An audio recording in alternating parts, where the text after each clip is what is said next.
Hello and welcome to jasonnewland.com. My name is Jason Newland. Oh, I don't know what that was. What a weird sound. Please only listen when you can safely close your eyes. And this is Let Me Bore You to Sleep. And today is, I forget what it is, Thursday Throwbacks? Or was it Throwback Thursdays? Let's have a look. It's Thursday Throwbacks. Throwback Thursdays. Thursday Throwbacks. Yeah, it's Thursday Throwbacks, and for the last 2 weeks, I'm rubbing my hands together for some reason. For the last 2 weeks, I have been doing TV shows from, it's the 80s, but I started in 1980, 2 weeks ago.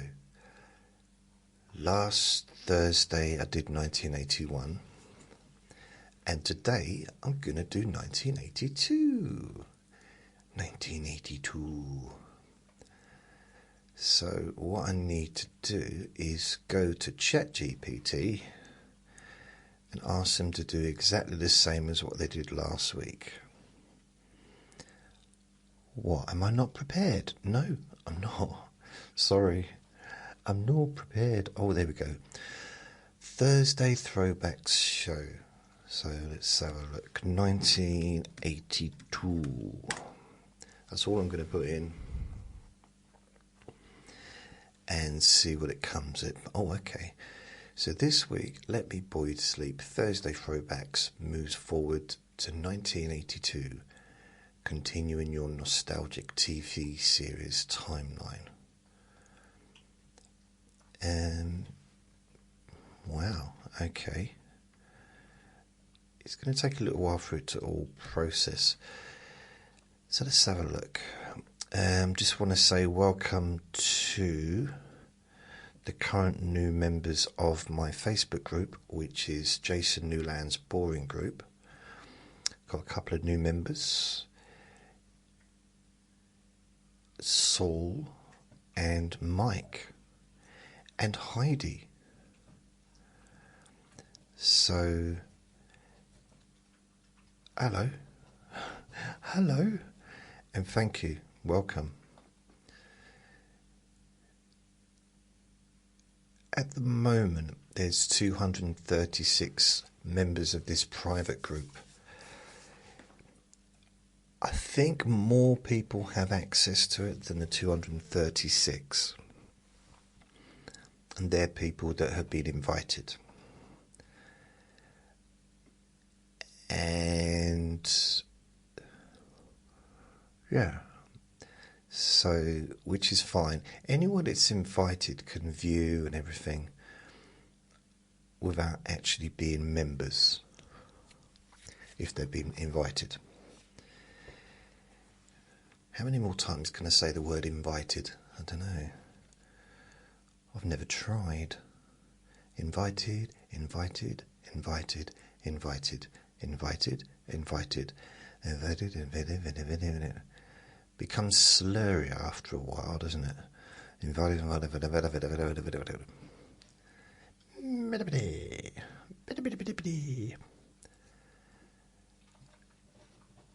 so what is it? I gotta find out when is. Oh, I've got a bee in my bonnet at the moment. I've been proper grumpy bum, I have. Sorry.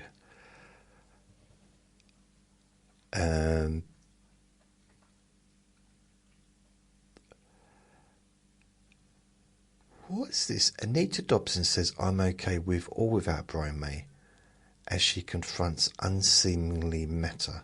What?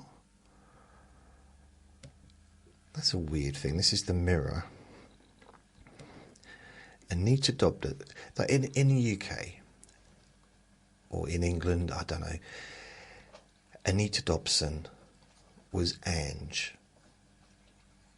Angie Watts from EastEnders. The word icon, I think, is slightly overused these days, and kind of sometimes used for people that are kind of new to the entertainment industry. For those that watch EastEnders, and those, I suppose, over whatever age, anyone that was watching EastEnders in the late 80s are pretty much going to remember Angie Watts, Angie and Den. So Anita was Angie Watts, and she wasn't even in it for very long, but she made a statement. But they said, like, Anita Dobson says that she's content even with or without a husband, and said there's one job she'll never do again. So she wouldn't do pantomime. She won't be returning to pantomime, stating that the money isn't a concern in the Dobson-May household. Well, I imagine it never was a concern for Brian May, a member of one of the most, you know what I mean? I'm guessing he's always had some money in the bank.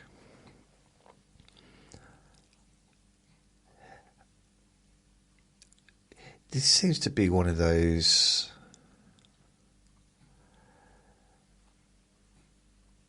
Yeah, one of those non-stories about nothing.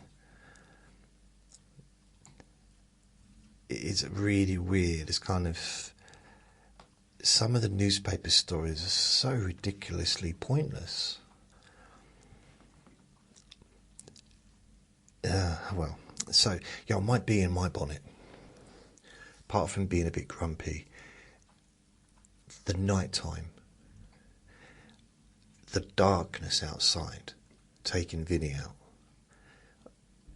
I just can't see where I'm walking. Even with lights, I can't see very well. I can't see what's around, who's walking towards me.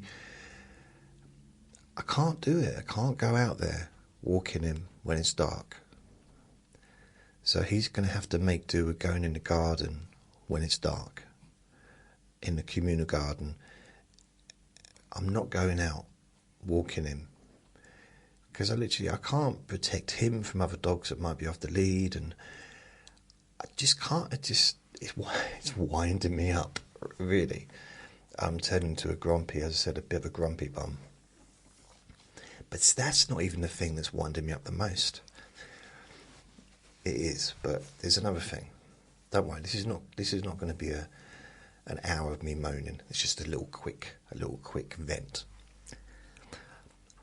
Those of you that know me, maybe you listen to me for a while, you will possibly know that I love Big Brother, the TV show. Love it. I watch it every time it's on, and I will watch it every time it's on, for as long as it's on, or for as long as I'm around, because I am dedicated. On Tuesday night, they had an eviction. They had not an eviction, they had nominations. This was the night before. But on Tuesday night, which was Tuesday, they had a bonfire, like a firework party, and they had a nomination. So they had the show between 9 and 10, standard show, talking about what happened yesterday, showed the noms, and then at the end of the show, they said, because they have another live show, which is just talking about what's happened, and with famous, celebrity guests and previous Big Brother contestants. And they said, we're going to have an eviction live during this show. They even had a big countdown clock behind him. Is it Will Best or Will whatever? A big, massive countdown clock, and it was something like 14 minutes.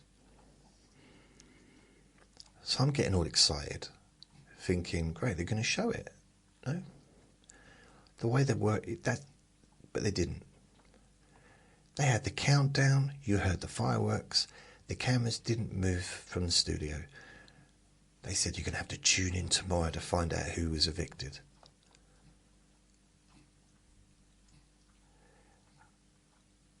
I could not believe. Now, a lot's happened during my lifetime, but I couldn't believe it. I was shocked at just how gullible I had been.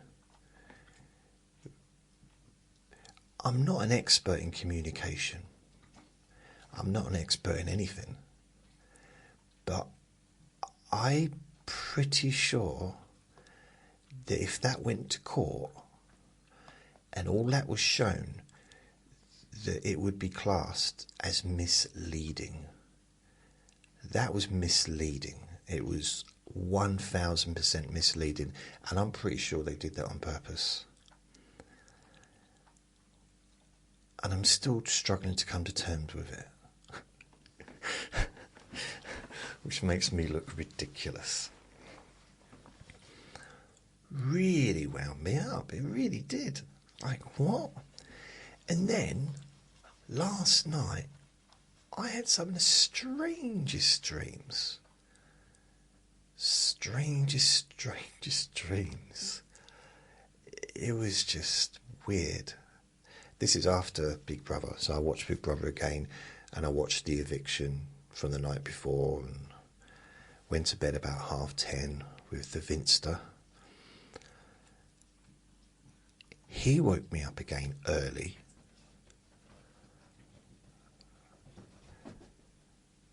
It's like, why are you doing this? This is twice in a week he's woken me up. I mean, we go to bed quite early, fair enough.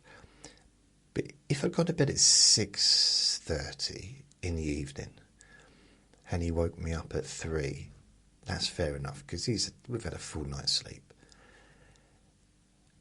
But he normally needs 11 hours at least in bed.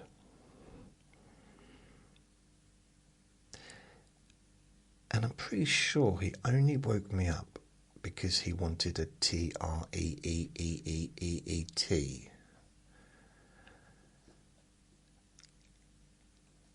Which I think is very cheeky of him to wake me up for that. Right, I need to look and find out when will it be dark? It be dark. Sunrise and sunsets, United Kingdom. It should be the same all around the country, really, I imagine. Apparently not. That's very strange. It varies depending on where we live.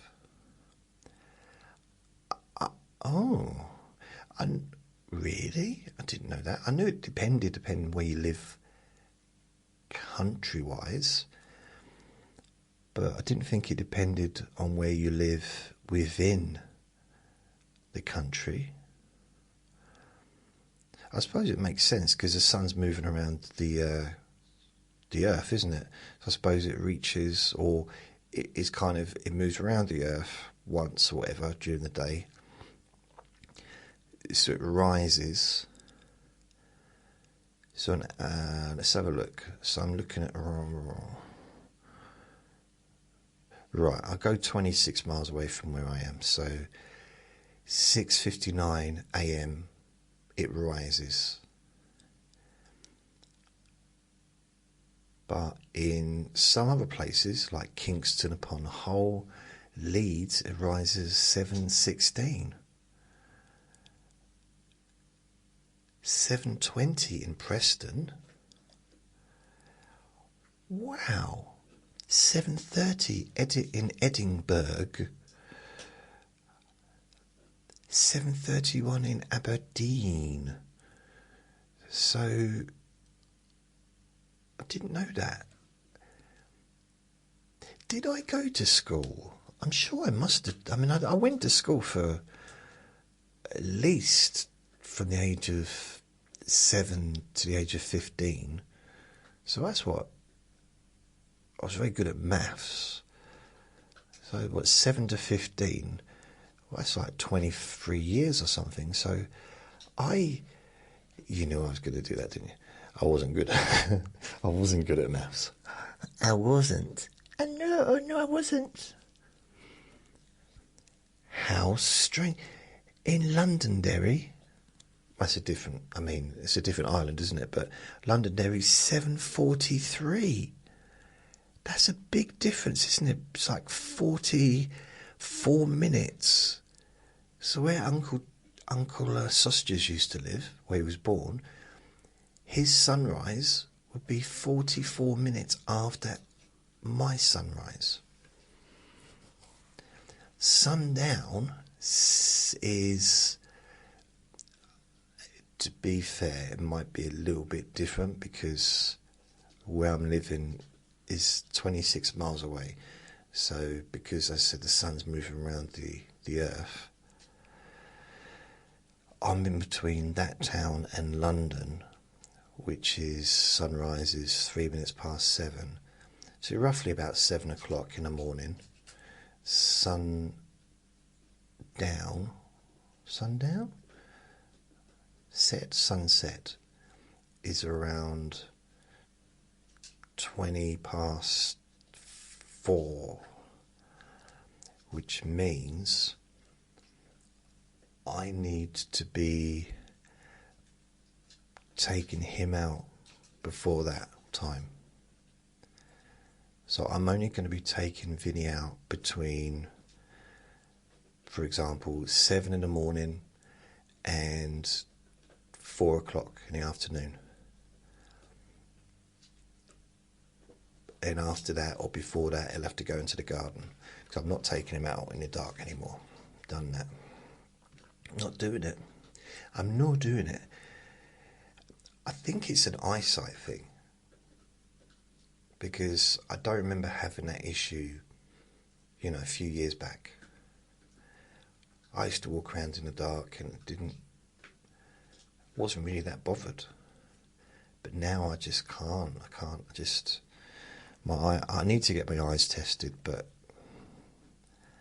yeah, so there. What was I going to ask? Okay, when is the longest day? So the longest day is 2025. Okay, shortest day then. Shortest day then, okay. I did go to school, I did, honest. Shortest day, December the 21st. Oh. Wow, so we're way off. So that means it's going to be getting like there's going to be, 9 hours and 17 minutes of daylight. But then after the 21st, I thought it was like the beginning of December or near the end of November. But the good thing about it, when you think about it, is about it. It's now the 6th of November. The 21st of November is a month and 3 weeks away. No, a month and 2 weeks. It's like 6 weeks. And then the days will start getting lighter and longer, and it'll be lighter earlier in the evening, lighter earlier in the morning. Like, it's exciting, isn't it? I'm looking forward to it.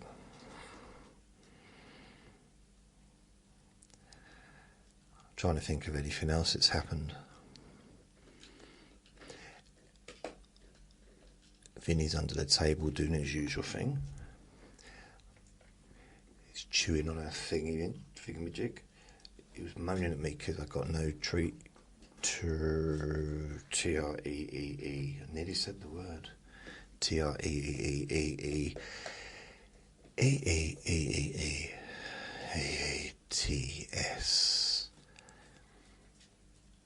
I'll get something soon.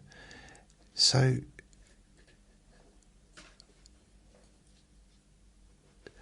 some good news. I got my electric and gas company sent me an email. So I don't know if it's real or not. That's the thing about it. I think it is, but I had a similar one, basically saying that they're giving me a warm winter discount. So they're sending money to £150 for the winter.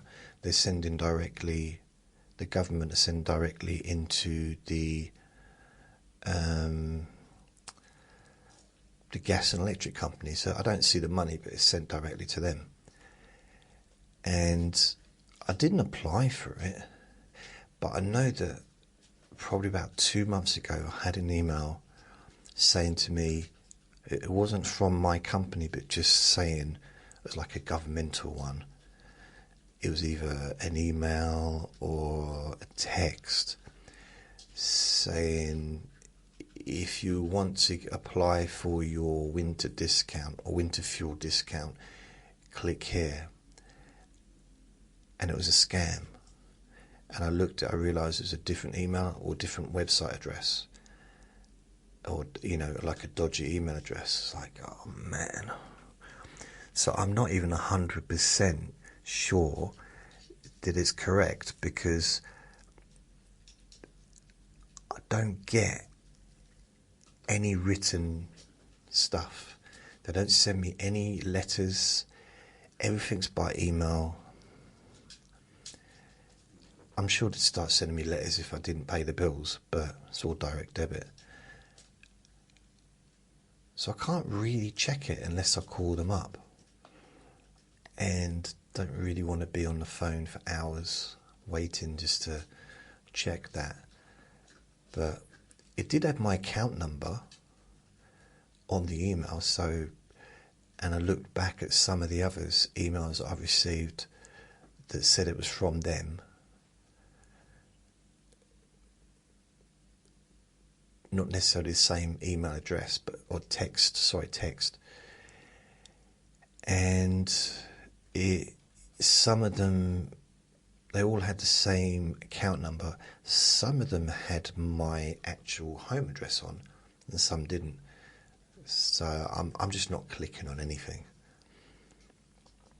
I can't risk it. I don't want to be opening myself up to. The thing is, they can't take. I haven't got anything for them to take anyway. But it's a hassle, isn't it? If someone wipes me out, they're just not going to get anything, like as far as like financially. But it's not worth it having viruses or stuff like that on my phone. Although it's an old iPhone, but it's an iPhone, and they are pretty good, I think, security-wise. I think so. The reason they do that is because they don't like to allow other things on there, like not the inbred, what are they called? The generic. What are they called? The non-Apple phones, where you got a lot more options, and you can pretty much, you can do a lot more on them, but at the same time you can also pick up a lot more viruses, potentially. My brother loves the non-iPhones. I think people just choose what works for them. I mean, for me, I'm not a phone user. I do use a phone, so I guess I am a phone user, but I'm not it's not something that I get super excited about. It's kind of just a catching up thing. I get some phone calls, Not too many, thankfully, because I don't really like talking on the phone anymore.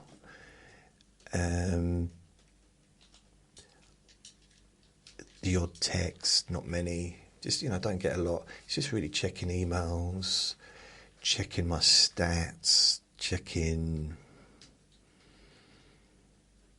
Facebook, just things like that I use the phone for. And I also use it when I'm in bed. I use it to listen to music or to audiobooks on Audible, or I listen to my own podcasts, or I listen to LBC radio. At the moment, it's only on a Friday and Saturday night at 10 o'clock. The Nick Abbott Show. I listen to that on a Friday and Saturday. If there's boxing on and I don't get to bed till like 11 or half 11, I'll just rewind the show and watch it listen to it from the start. But I've been doing that for years. But during the week, and I'm not listening to... I listened to the radio show because I want to listen to it. And I was listening to it long before I got Vinny. But as far as listening to music or audiobooks in bed, generally, well, not music. I wouldn't listen to music normally, unless it was just a little like mid-afternoon nap, or mid-morning nap, or mid-afternoon nap, or just after breakfast nap, or just before dinner nap. One of the 6-7 naps I have a day. And when we're in bed, me and Vinny, it doesn't matter if it's a nap or if we're going to bed properly, I have to have music or something playing. Otherwise, he'll just pick up on any sound, whether it's in the building, whether it's in the garden. He just starts barking because suddenly everything's quiet. It's generally, like right now, I've got the door closed, I've got the window closed, and I've got the curtain pulled over. And there's not a much sound going on in the garden, which is good. In fact, I can't hear anything right now. There doesn't seem to be anything going on in the building. Now, the second someone knocks on a door, whether it's my door or someone else's door, Vinny will start. Which is it's just natural. I don't tell him off if someone knocks on our door, because that's kind of his job, isn't it, to protect me, I suppose. I don't know. And this is his home. This is his palace, kind of. This is his. Everywhere in this place is his. And I'm not sure if it's because he's protecting the flat or protecting me, or if he's just excited because it's a human and he really loves humans. Loves them. If I could have that amount of excitement at seeing humans as he does, or to feel that kind of much, I don't know, to be that happy to see people that he is, I think my life would have been much different. I possibly would have been much more successful, or it could have been misinterpreted as just being the wrong way to behave, possibly, because you can't just like walk up to strangers and like start hugging them, which is kind of the equivalent of what he's doing. He'll run up to it, if he can, he'll run up to anyone and like, hello, can we be best friends? So, yeah, I've never really been like that. no. I don't want to be either, but I'd like to be friendlier. I do try. I just can't do it at night because I can't see who's around. Even if it's someone that's walking towards me. I mean, someone did that the other day. They walked right towards me through the field or through the park, directly at me. And I just stopped and moved back because I can't see who it is. And it was completely dark. There was like the thing, if they're walking around in the dark, their eyes are probably accustomed to it. And if they've got better eyesight than me, then they can see better than I can. My eyesight isn't so great, so even if I get accustomed to the dark, my eyesight's still not great. You know, it doesn't. I'm not a bat where my eyesight's better in the night time. But bats are blind. No, they're not. See, who went to school now, eh? You thought bats were blind? They're not. Nope. I did until last week. Why did they say last week rather than last week? That's something you get up north. They stress a different word to hear. So I saw you last week. Is what we would say here. But in Manchester they say I saw you last week. Last week. No, wait a minute. I saw you last week. I might have got it the wrong way round, but they put pressure, not pressure, or the kind of not exercise, emphasize. That's it. Emphasize a different word, not the wrong word, but a different word to what we do up south or down south. And I still don't know why. And I wonder if anyone else noticed it. Has anyone else noticed that?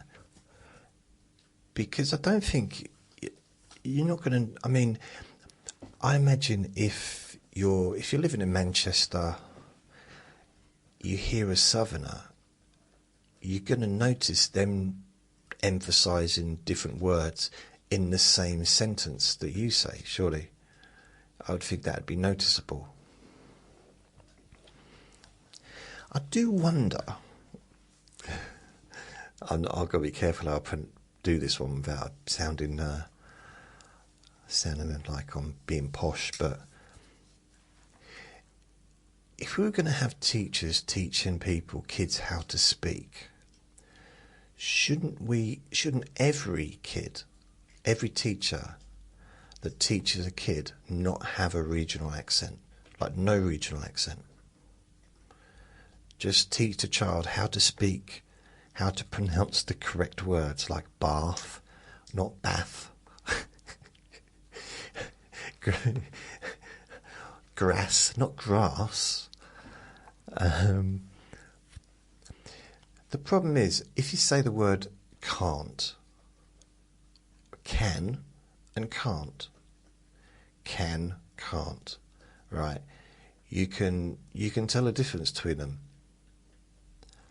Even if they said quickly, I can do that, I can't do that. But if you say, I can't do that, I can't do that, I can't do that. If it's quick, it's like you can or you can't. Because it sounds like you said you can. It also sounds like you said you can't. Because it sounds the same.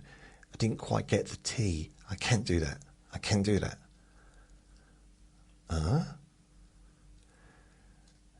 Yeah, I do find accents kind of interesting. I wonder where they came from. Just find it strange that English is taught with an accent. Like to have no accent. Not a southern accent, not a northern accent, not a Newcastle, not Liverpool, not Scottish, not Welsh, just like, okay, maybe different countries can speak their own language, but in England, like just, I don't know, like a plain, is there any such thing as a non-accent? Maybe there isn't. A, B, C, D, E, F. Maybe like that. I don't really have an accent. I mean, I'm clearly, some people say, well, you're clearly a southerner. Okay, fair enough, but I don't really have, I'm like, all right, mate, you all right, innit? How you get me? Yeah. I don't really talk like that. And I've lived in Suffolk, I live near Suffolk, and I've lived in Suffolk, and I don't go, you all right, lad, we're going downtown? Oh, yeah, we don't talk like that. I lived in Newcastle, I used to have a Newcastle accent when I was about 6 or 7. But, see, I don't understand where that went, because I've met people that have lived in England, or lived in the south of England, rather, that have got, maybe spent the first 5-6 years in Liverpool, or Scotland, or somewhere with a really strong accent. And they never lose that accent. Maybe it's because the parents at home have still got that accent. So maybe the reason I didn't keep the Newcastle accent is because neither my dad or my stepmum or any of my family had a Newcastle accent, because they were all from London or from the south. And my nan, her parents were Irish and everything, but she had a London accent. She was born in East London. She was a Cockney. She was a Cockney. So maybe that's why, because nobody had a Scottish Newcastle accent. But one of my best friends at school was Scottish.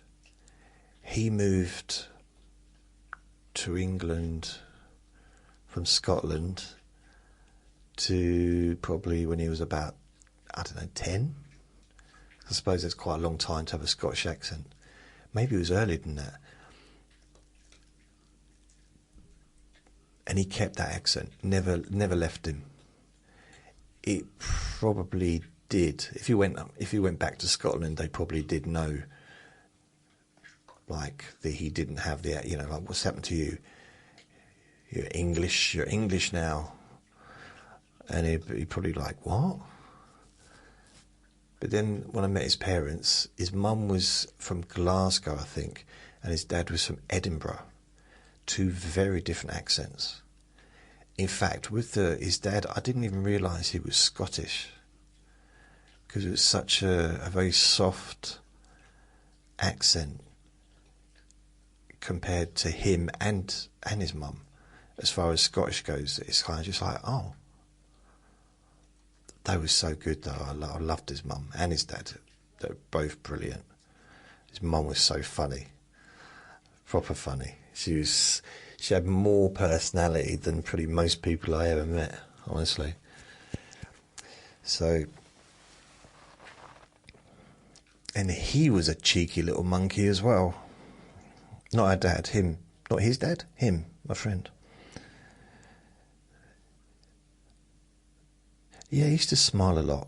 He was quite a happy kid. It's like, never fake smiled. Always genuine smile. So if something made him laugh, he laughed. There's no fakery there. And he had sisters. I think they were twins. I like to think they were twins. And I loved them. I think I asked them out a few times and they just laughed at me. They thought I was like joking. Okay. I mean, they were quite a bit older. I think they were in their 20s when I was about 14. So yeah, perhaps that wasn't the best time. But I still loved them. He was quite lucky actually, because he was a boy, and I think it was a 3-bedroom house. So the girls slept together, like, well, they slept in the same room. She had a room. he got his own room because he was a boy, and the parents slept together. So he was kind of lucky, because if he'd have had a brother, he'd have been the one sharing a room, I guess.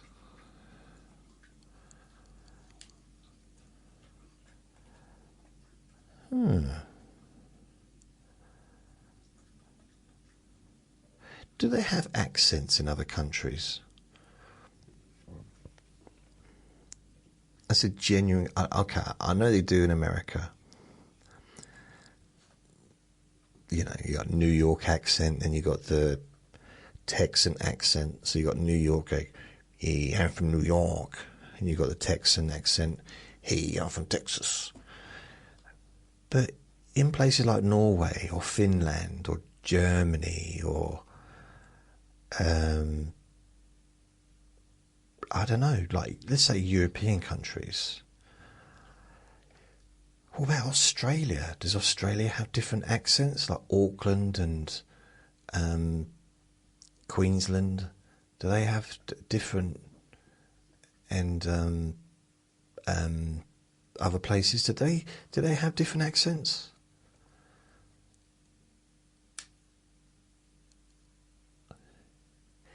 Here's a question. It's not to upset anyone, but just, there's the, you know, I've met a lot of people when I was in London, and they'd be like, the amount of times I heard the sentence, I'm a Kiwi, I'm not Australian, or I'm Australian, I'm not a Kiwi. I didn't understand what a Kiwi was. It's like, why are you talking about fruit? But then, you know, New Zealand, so I'm Australian, I'm not from New Zealand.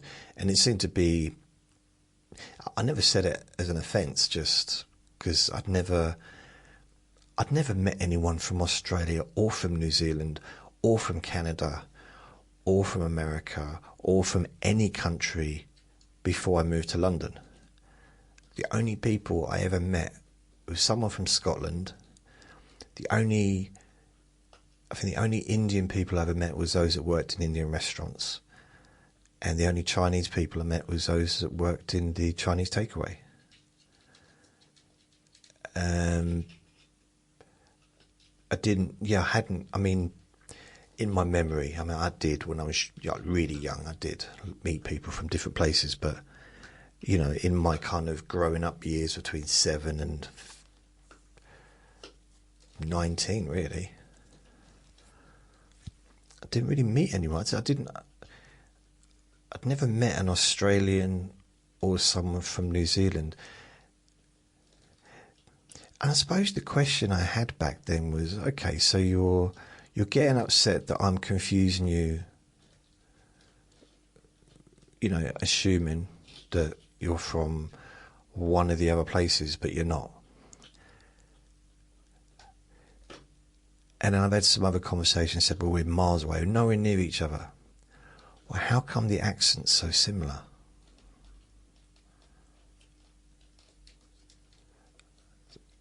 That's the thing. I've never quite understood that. I mean, it is a long distance, but you're closer than I am. We're nowhere near Australia, yeah, but compared to Germany or England or France, you're pretty much on their doorstep.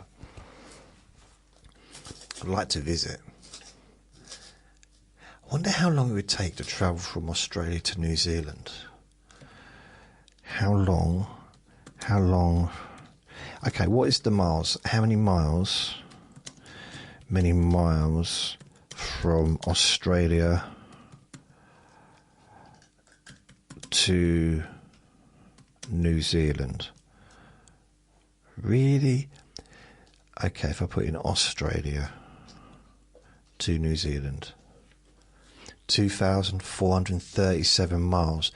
That is quite a lot, isn't it, to be fair? It is, I mean, yeah. It's not a huge, I mean, it is. How long? How long by car? How long by car? You can't do it by car, can you?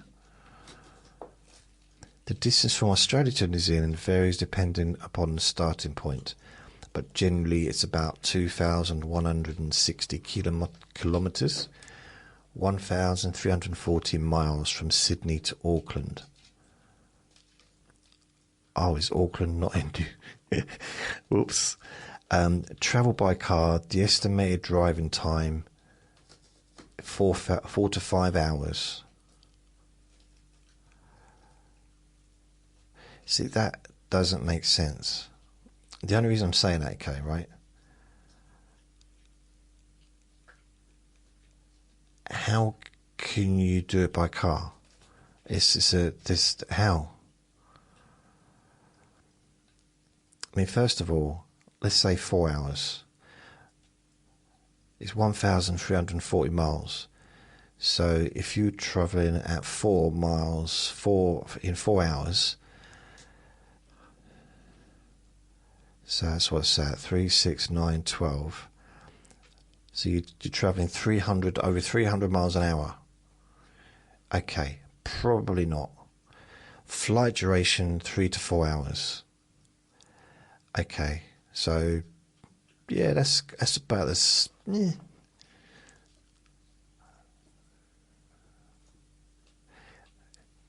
I think that's a fairly comfortable flight. I've not done 12-hour flights, I've done 6-hour flights, I've done shorter ones, but I think 3 to 4 hours is kind of, it's not a long one, is it? I think I'd prefer to go by boat though, if I'm honest, because from Australia by boat, 3 to 4 days, 3 to 14 days. So that I don't understand. How can it take that long? Why? That's a lot of days, isn't it? I mean, 3 to 14, that doesn't, I mean, that's a lot of wiggle room, isn't it?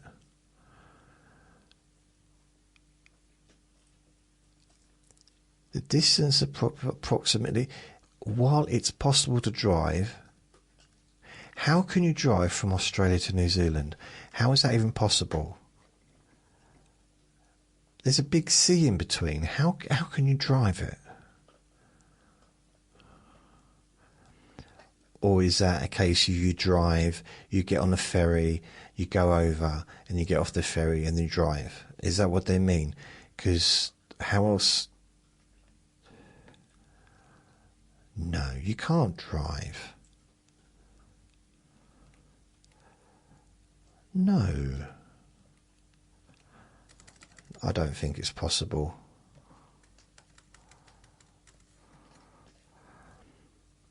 Self-drive tours. Directions. I'm going to put directions. So I'm going to find this out. What's this got to do with 1982?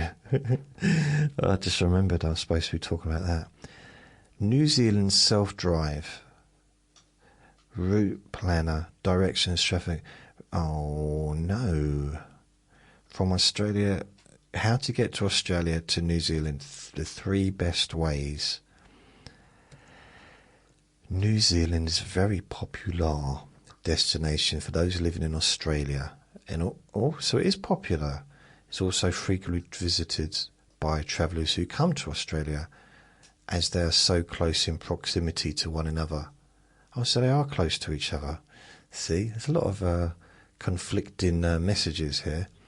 Since this is a frequently travelled route, it is important to check out this guide to help you plan every aspect of your trip, from the best sights to see to the best way to get around New Zealand. So let's have a look. The cost of New Zealand flights is an average of $600, with the cheapest flight being around $150.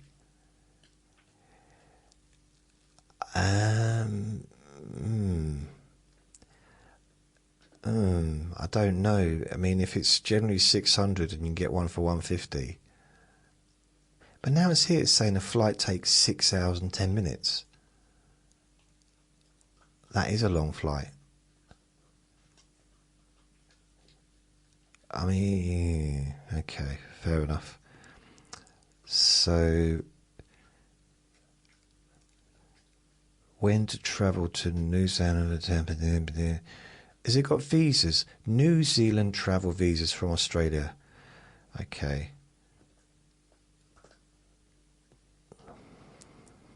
Right, it's not giving me the information. So, back to what I'm supposed to be doing.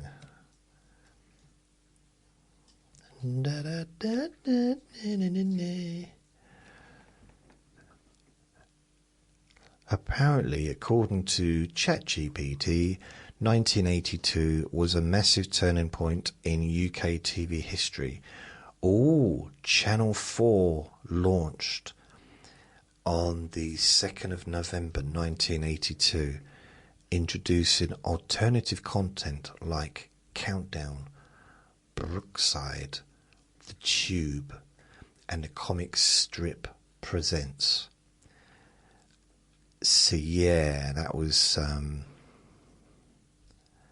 also Tiz was ended. Saturday Superstore took its place as a kind of calmer Saturday morning show. Ah, you know, for years and years and years and years, all the way up to, I think, even the 2000s, maybe, I don't know, for a long time, Saturday morning TV was fun for everyone. I mean, yeah, technically it was aimed for kids, but it was also fun for adults, because when, for example, Ant and Dec had it, they did the Saturday morning with Cat Dealey. It was funny. They were funny. So that it was just funny for everyone. And anyone that, you know, maybe thinks, oh, Ant and Dec, why are they on TV? And perhaps they think it's very kind of same-ish, the same kind of stuff and the same adverts and the same TV shows they do. But in the 90s, them together with Cat Dealey were really good. In my opinion, very funny. Some of the funniest stuff on TV was them on a Saturday morning, and they're having a right old laugh. So let's have a look. Oh, and then Saturday morning, Vinny's just done a let one rip. Wow. Then, and I don't know why this happened. I couldn't tell you exactly when it happened, but Saturday mornings became cookery shows. Cookery shows on a Saturday morning instead of kids, you know, like a funny musical show with music guests and comedy, you know what I mean, like cartoons and just fun. Cookery shows. And I think, I mean, yeah, I don't know. I found it to be a shame, because I don't want to watch a cookery show ever, like ever, just for no. Cookery shows on a Saturday morning. And it's really weird, you know, I remember like the turn of the century. Yeah, it was a turn of the century. Always, yeah, I think it was. And I remember the newspapers saying reality TV is going to be a thing. And technically, Big Brother kind of started that a bit, really, I'd say. and then we started having the talent shows. They kind of arrived in 2001, I think. And then was Shipwrecked, and then a few others, and then one after another, they became more prevalent, and the whole kind of, I mean, it happened, it wasn't just in the UK, it happened in America as well, probably Canada, Australia. I'm not sure when it happened, but there was a lot of shows that I didn't get to see, like the Kardashians, Below Deck. I've seen a few of those, but it got to the point where there was so many, like so many, some which were good, but really I really enjoyed. What was his name? The Bounty Hunter? Is it Dog, the Bounty Hunter? I liked that. And then there was another one. He used to go and collect vehicles. I can't remember his name, but they were both very similar. I think Dog the Bounty Hunter was based in Hawaii, and the other bloke was Recoup or Re-Up or Re-something, and it basically, it was funny. It's just really funny. It was, both the shows are funny. That one was funnier than Dog. The Dog, he was a bit more serious, but he was also compassionate because he was a bounty hunter, and he seemed like he wanted to help people. I got a little bit addicted to those two TV shows for a while. And then there was porn. I quite liked the porn one. Was it called Pawn Shop? Which is about, it was about a pawn shop. It was Mr. Gold. And I used to watch that. We've gone ahead in time though, haven't we? So we need to go back to 1982.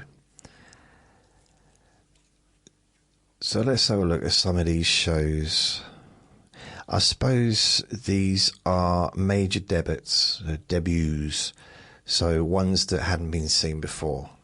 We know what debut means.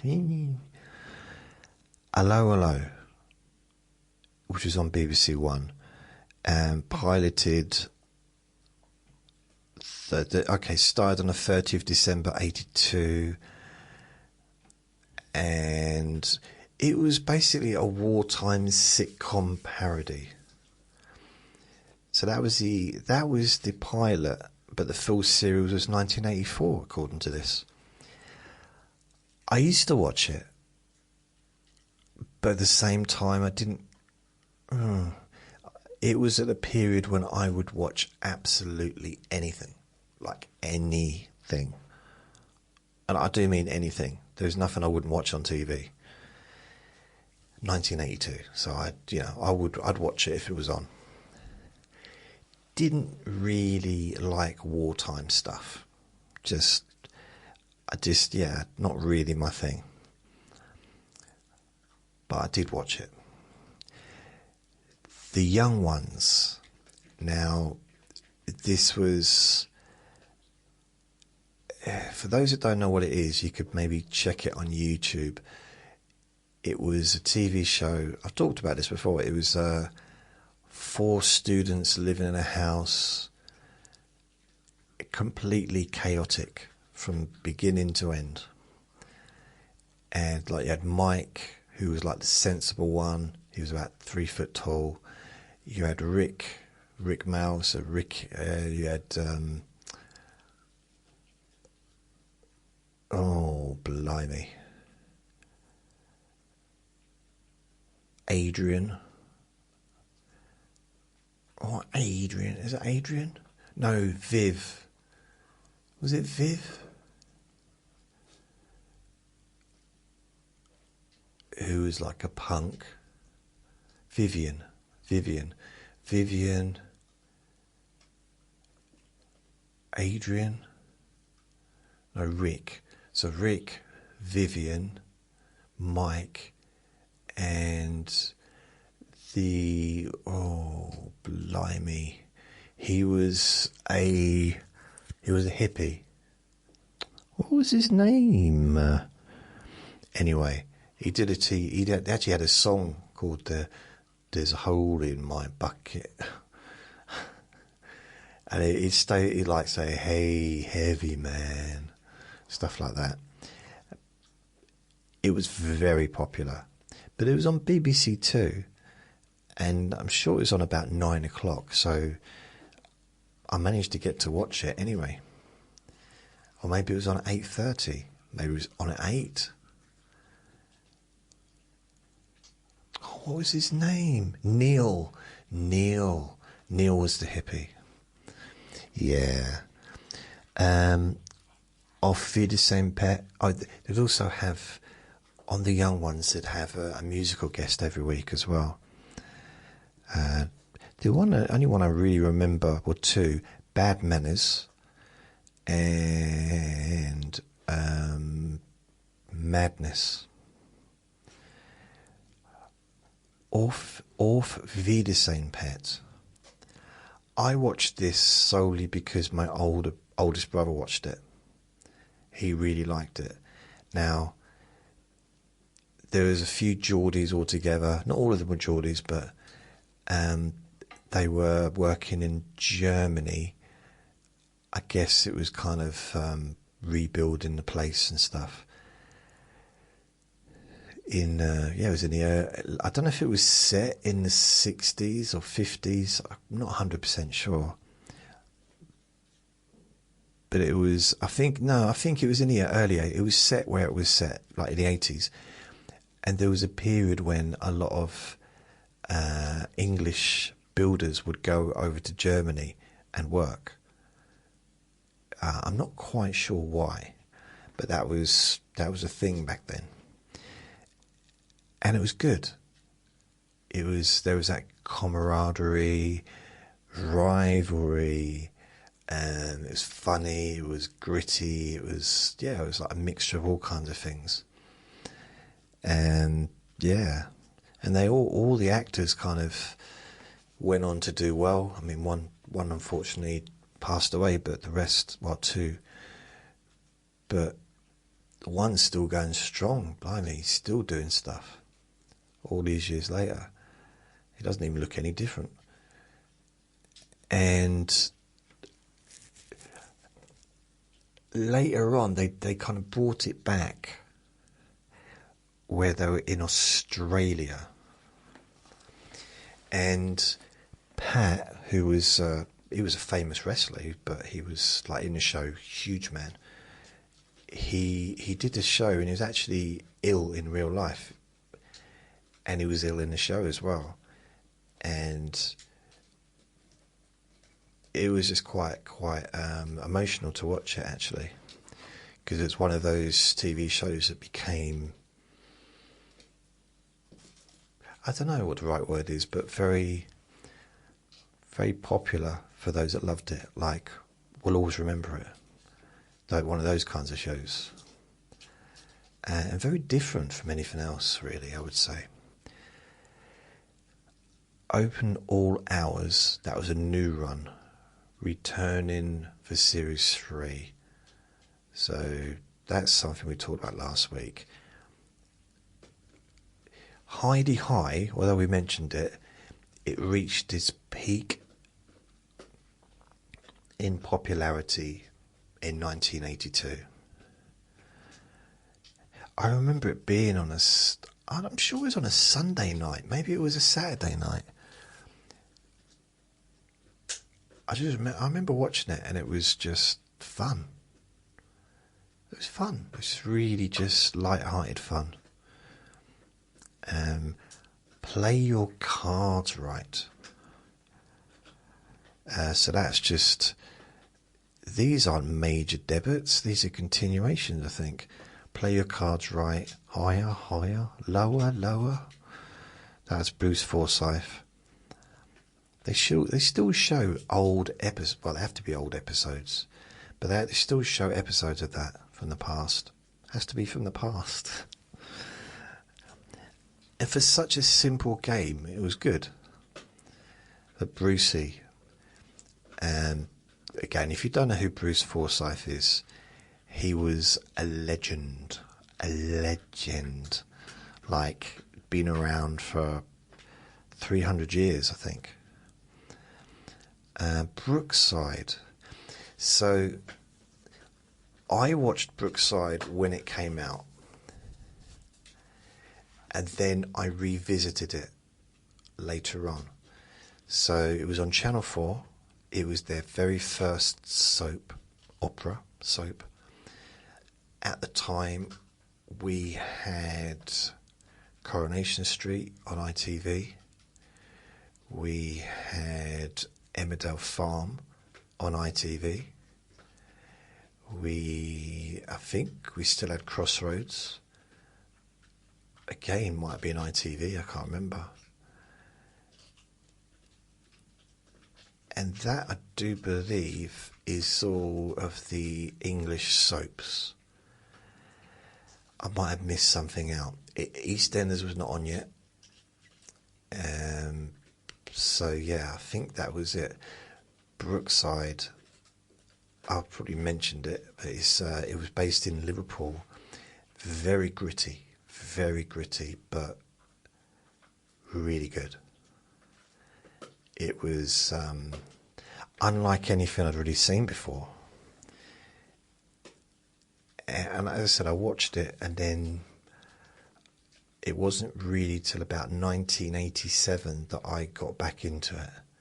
And I got really into it, because it was... Some of the storylines were just ridiculously exciting.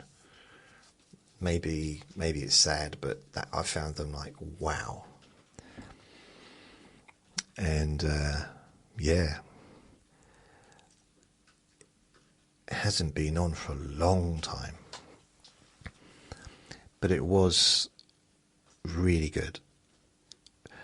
There was the returning bad boy, like they have in soaps. And yeah, it was really good. There was some really strange storylines. I'm just remembering some of them. That deserves an episode all of its own, just Brookside. Maybe I'll do that. Maybe I'll do a season of these Thursday throwbacks where I just talk about soaps and some of the storylines. But the thing is, they're not usually nice storylines. You know what I mean? So I don't know if it should be something I really want to be talking about. Countdown. Never liked Countdown. Still don't like Countdown.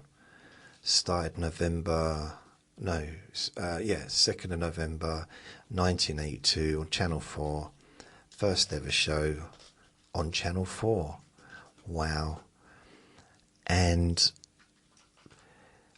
part of the reason I don't like it is because, well, first of all, it involves, do they call them conundrums? So it's just a bunch of words and you have to make a word out of it. And it's just not something, it's not how my brain operates. I don't know why. I don't find that interesting. And it's definitely a very boring show to watch. It is a relaxing show to watch. I don't find it relaxing, so why did I just say it's a relaxing show? What I mean by that is it's calm. There's no one shouting, there's no one, everything's very calm. It's almost like it's being recorded in a library, But at the same time, I don't like to think when I'm relaxing. I try and work out what a word means when it's muddled up. That's just not relaxing to me.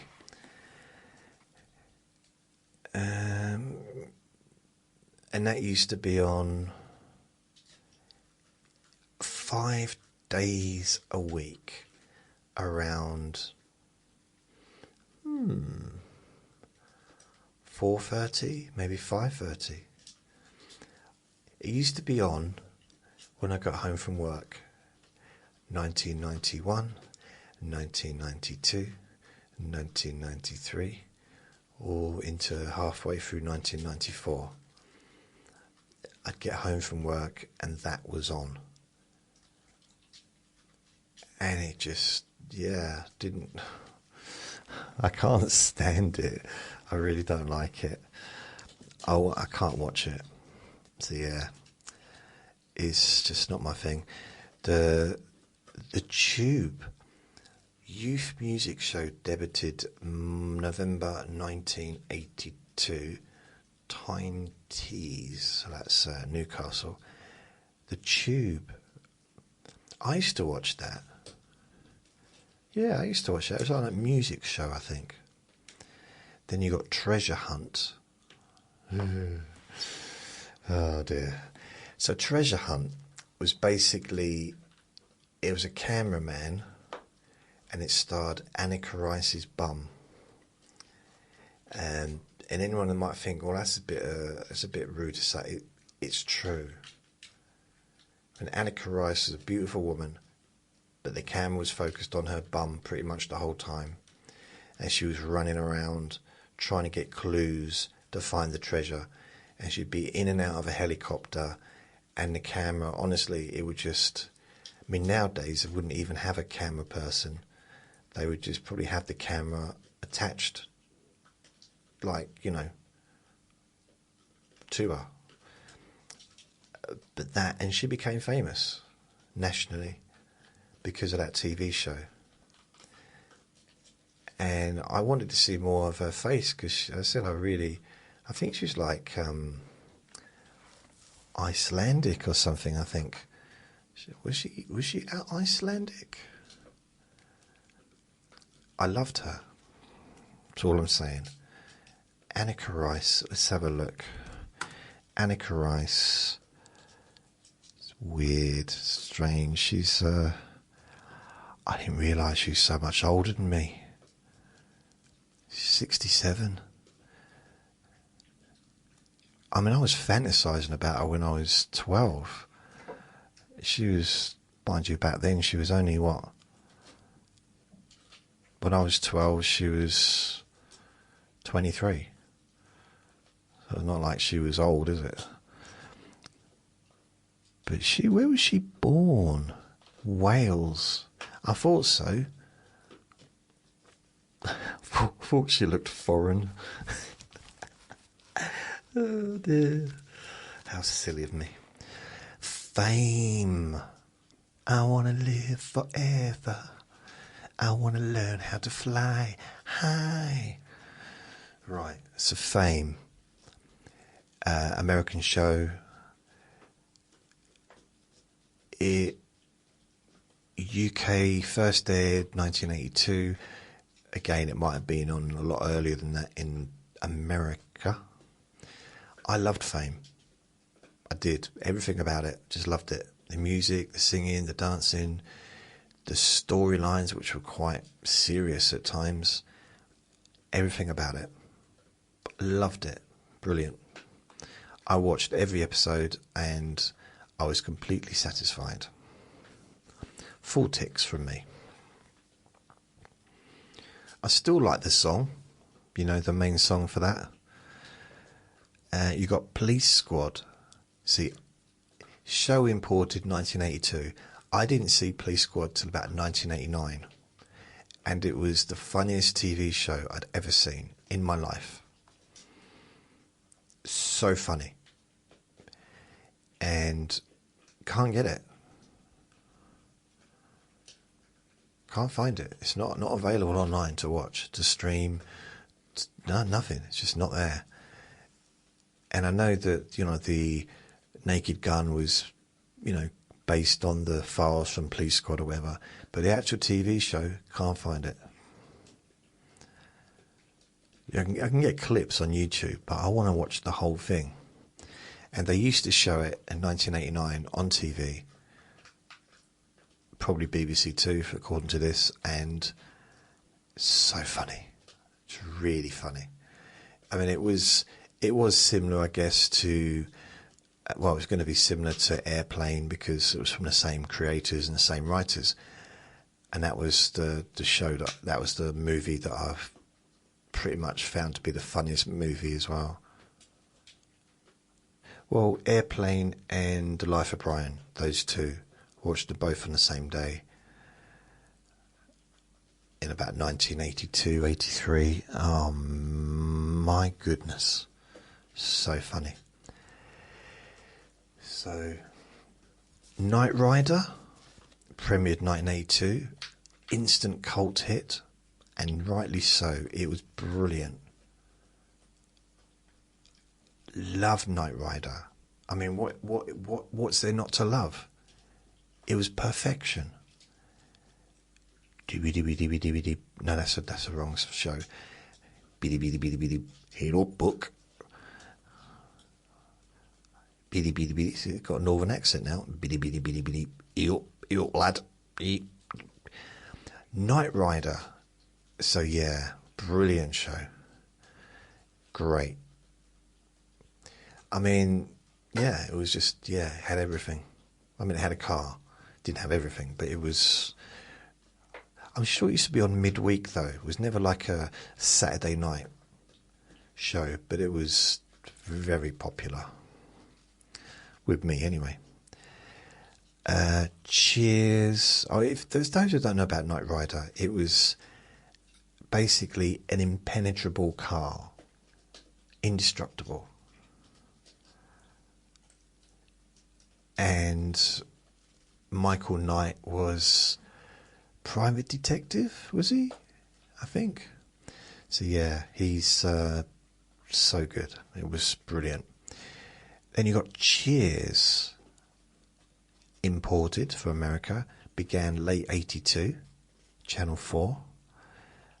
So I didn't start watching that till about 83, 84, probably 84. They used to show it late at night, so I don't know why. That annoyed me sometimes because some of the best shows from America were shown at silly times here. For example, in about 1990, I first discovered Seinfeld, and it was on, I think, 11:30 at night on BBC Two. Arguably the biggest sitcom, one of the biggest sitcoms in American TV history. And we get to see it at 11:30 on a Wednesday night. It's like, what's that about? Maybe the TV people didn't think that Britain would appreciate it. It's weird though, because Channel 4 always embraced the American sitcoms. Cheers used to be on a Friday night about 9 o'clock. But then we'd also have, you know, over the years we'd have Roseanne, The Golden Girls, you name it. Loads of American sitcoms were on a Friday night. And it used to be like 8 till 9. Half an hour each. And that was the... Really? That was the peak time. What was it, 9 till 10? I think it was 8 till 9. It might be 9 till 10. But that was the peak, like, Friday night. Always went to Channel 4 on a Friday night. But for some reason, Seinfeld wasn't on. They didn't sort of pick it up. Maybe they might have charged too much. Or maybe the BBC Two bought the rights and they wouldn't let Channel 4 have it. Naughty people. And then we've got here the Comic Strip Presents, which is a bunch of comedians and the people from the Young Ones and other shows, like the new alternative comedians. And they did some funny, like, they'd be like one-off movies, you know, TV films, really. Then you've got Fraggle Rock, the pilot. I loved Fraggle Rock. Loved, loved, loved, loved, loved, loved, loved. Loved it. I watched it. Let the music play. Turning for another day. Down at Fraggle Rock. And my other impression from Fraggle Rock is, the trash heap has spoken. Loved watching that. Now, admittedly, probably wasn't aimed at me, but I watched it with my little brother, and I also watched it in the 90s when I was an adult on a Saturday morning. It used to be on. Loved Fraggle Rock. I did. Boone, that's another show I used to like to watch. It was 1982 pilot. I really liked Boone. He was like a delivery courier, motorbike courier. And I'm not going to say it was a TV show about nothing, because that would be rude to the writers, obviously. But I don't remember really much in the way of what the storylines were. I just know I liked it. Michael Elphick, I think his name is, and I just like watching him. He was just fun. He was nice to watch. He was, yeah. Now, I'm just looking at the continuing shows. Ooh. So 1982. Right, the Russ Abbott Madhouse.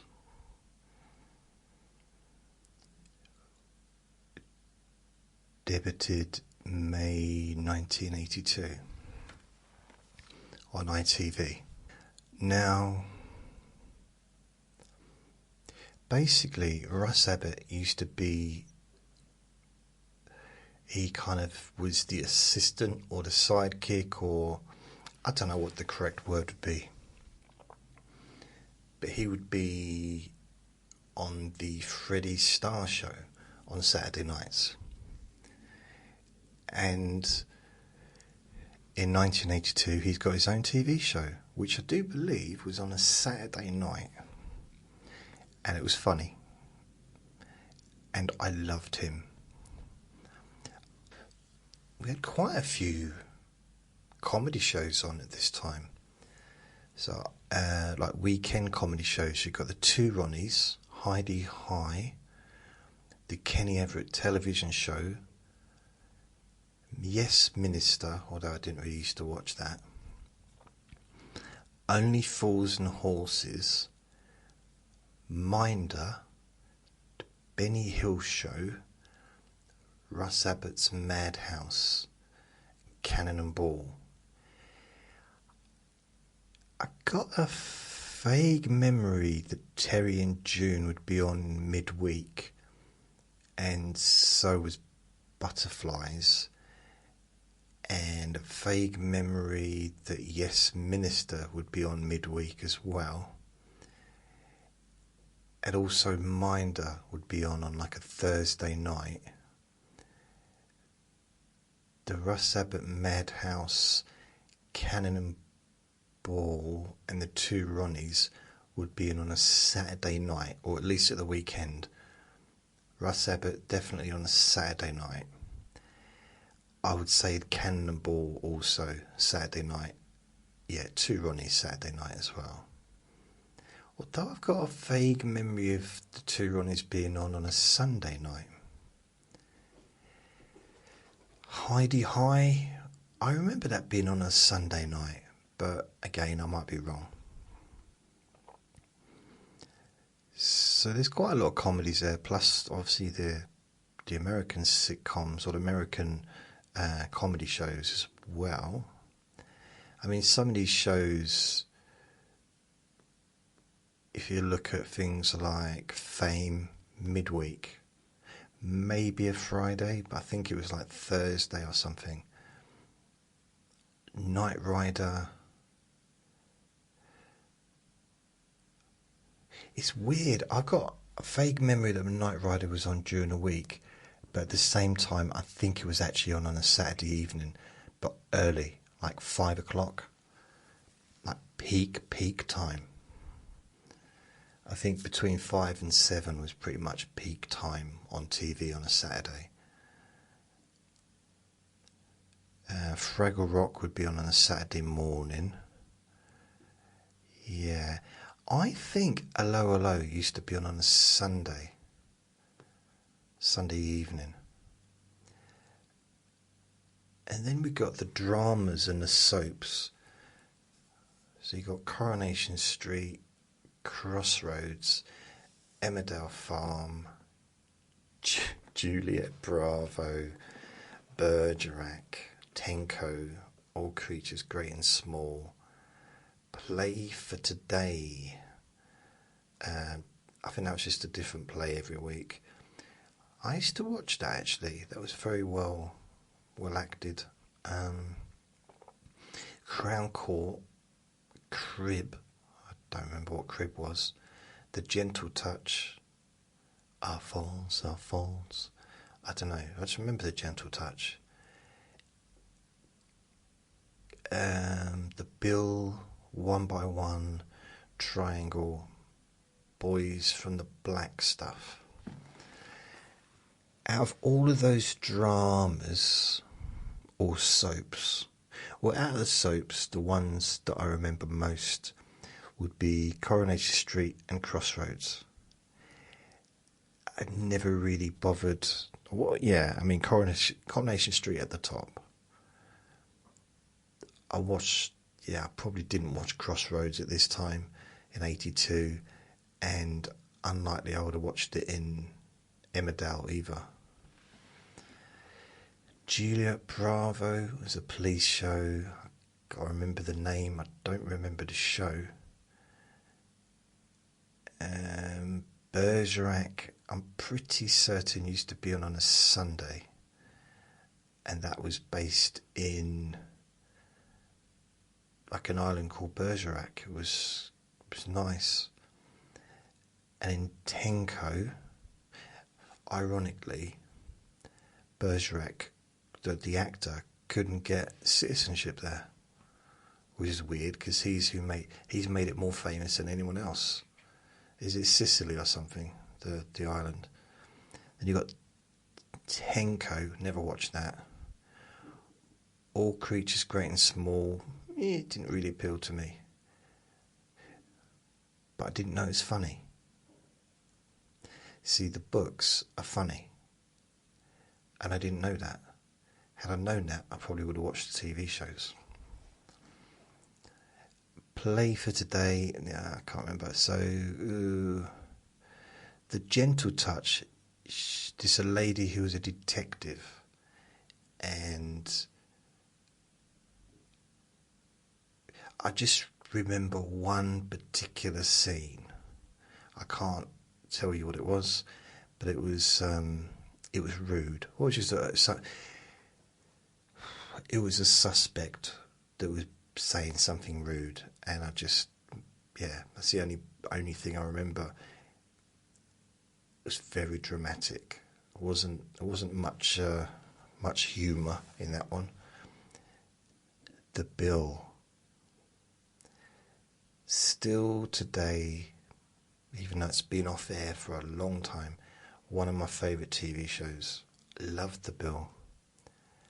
However, I don't know if I started watching it then. I remember watching it in the 90s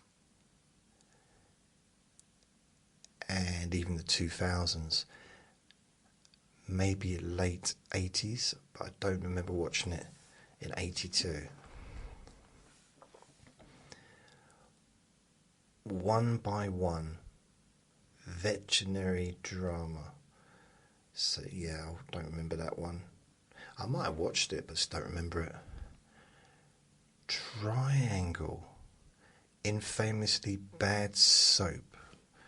Triangle, wait a minute, is it about the Bermuda Triangle? Because if it is, I loved it.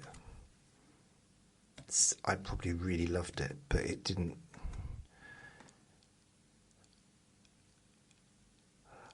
Wow. What? Okay. Shall I read out the synopsis for it? Triangle is a BBC Apparently it's really bad. I mean, I probably liked it. Triangle is a BBC television soap opera broadcast in the early 1980s, set aboard a North Sea ferry that sails from Felixstowe to Gothenburg and Gothenburg to Amsterdam. A third imaginary leg existed between Amsterdam and Felixstowe to justify the programme's title, but this was not operated by the ferry company. The scripts involved cliché relationships and stilted dialogue, making the show the butt of several jokes, particularly on Terry Wogan's morning Radio 2 programme.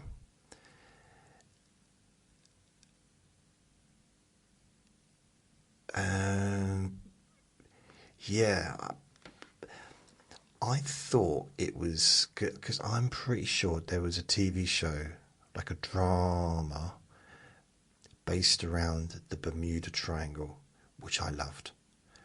Maybe, possible, it was called the Bermuda Triangle. It's just it's possible. Maybe it's later on. So children's TV, Postman Pat. Never really bothered with Postman Pat. I mean, I was 11, turning 12, so it wasn't really aimed at me, but I don't think I ever was particularly interested in Postman Pat's adventures.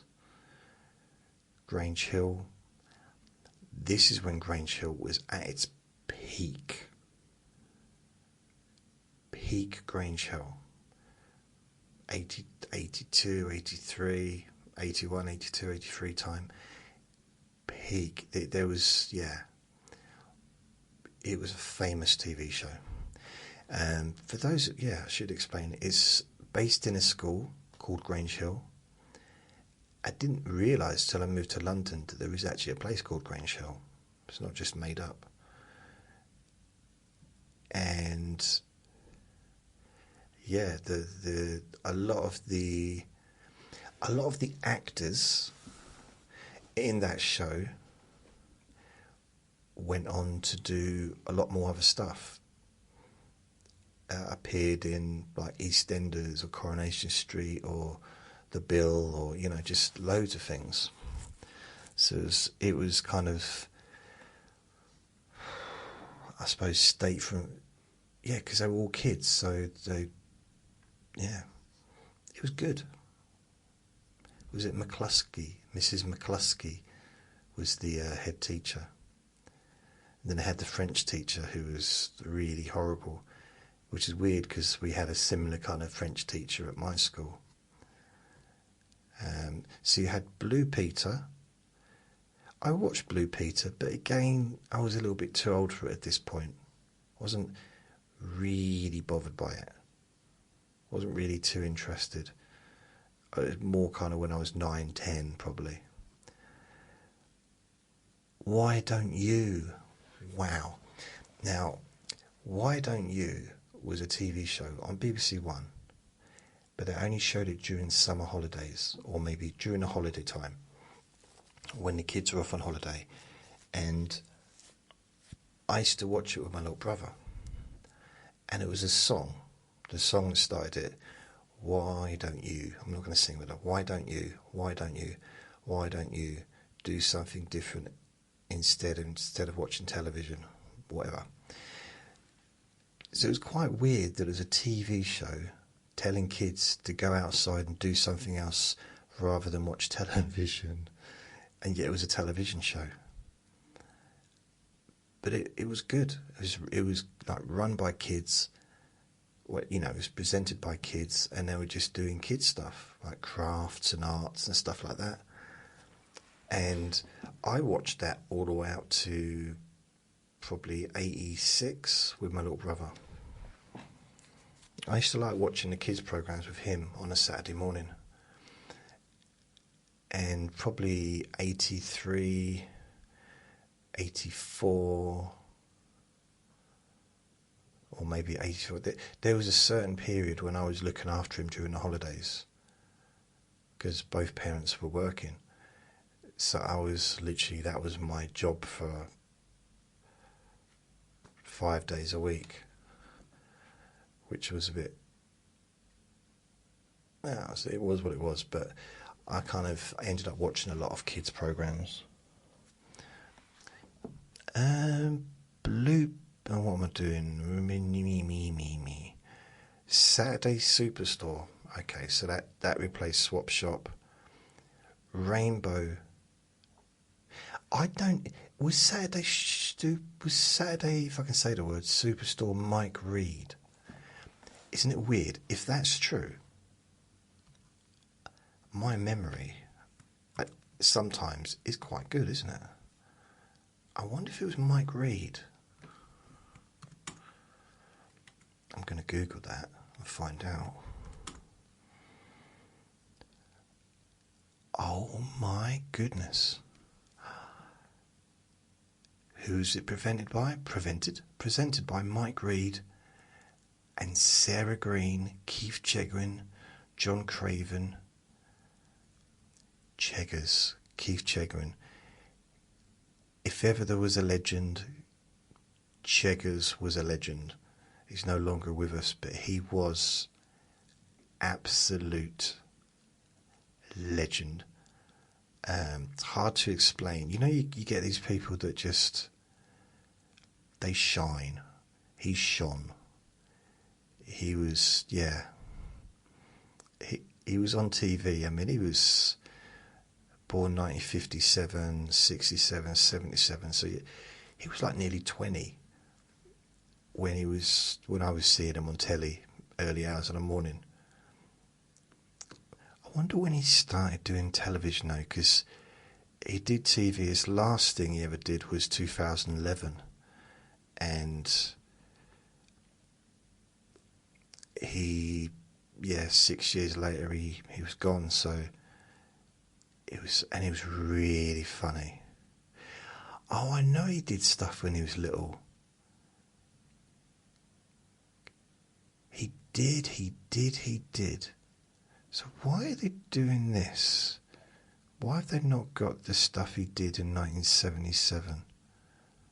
Filmography. They've missed out a lot of the stuff. He played himself in a lot of stuff. From 2000 all the way to 2011, he played Keith Chegwin. No, wait a minute, apart from one thing. So 1, 2, 3, 4, 5, 6 different shows he played Keith Chegwin. And he did this one show.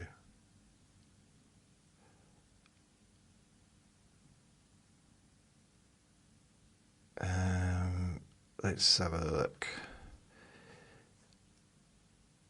There was a TV shoot he did, okay. It was in the 90s.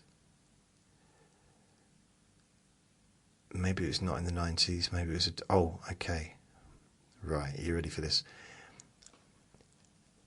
In the 90s, so he was a star in the 70s, late 70s, 80s, and then he kind of wasn't around for a while, but he did stuff in that, but then he became like a outside broadcaster on The Big Breakfast, which was launched in 93, I think.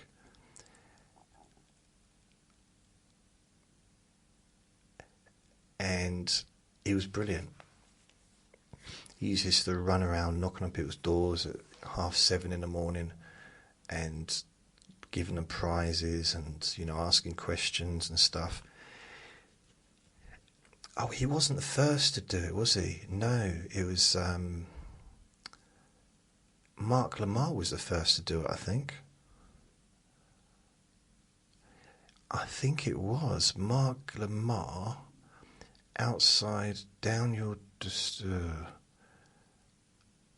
Okay, yeah. I think Mark Lamar did it first. I'm losing track unless Keith Chegwin did it first and then Mark Lamar took over. I'm pretty sure. When did it launch? It was Lockkeeper's Cottages, because I've been there.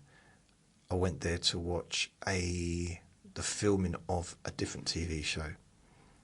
And I've been inside the cottage like a bit, because they had like a little buffet going on there for the audience. Okay, launched on 28th of September 1992 and presented Chris Evans and Gabby Roslin. And then, so it became really popular really quickly. Mark, what's it going? As part of his kind of Evans on this show. Right. Down Your Doorstep presenter. I'm very confused. Why they're not even talking about? They're not even mentioning Mark Lamar. Why not? Why are they not mentioning Mark? He was on it right from the start. I'm pretty sure he was. The Big Breakfast. So let's have a look. Co-presenters, main anchors. So a lot of people. Wow.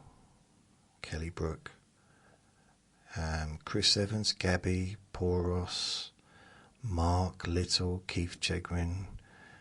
He hosted it for 1 year. Zoe Ball. So really the two main couples, like the two main presenters that when it was at its peak, because it hit its peak twice, Chris Evans and Gabby Roslin.